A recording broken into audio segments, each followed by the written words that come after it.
Провеждаме една хубава среща, приятелска, така да се каже, комшийска, грубо казано, от нашата община. Значи, за да я проведем както трябва, утре да не напишат по разни сайтови, вестници и така нататък, дайте да бъдем както трябва. Моите изисквания като делегат, съдийската бригада в състав Ангел Димитров, един от младите ръководещи, Б-група, В-група, все не можахме да ви осигурим Ахмед, защото днеска е той на матч, да се каже. От вас искам като треньори и вие като президенти, да се каже. На пейките, освен тебе, като гост и Станимире, друг никой. Двамата ти си играеш треньора може в това. Други никой, значи Милена към тебе. Там долу всичко друго, което не е от резервния състав, може да вземеш от списъка от мен да правиш, да бъде зад линията. Вие двамата имате право, знаете, като треньори, може там до известната линия.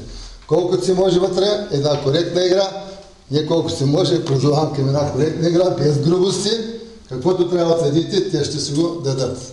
Въпрос някой имате, задавайте и да бъдем тук всичко тихо и кротко да се завършим.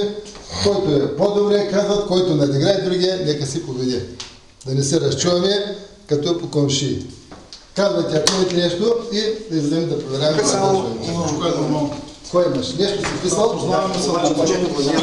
От наша страна няма да имате... Няма да има. Това е. Сигурен това.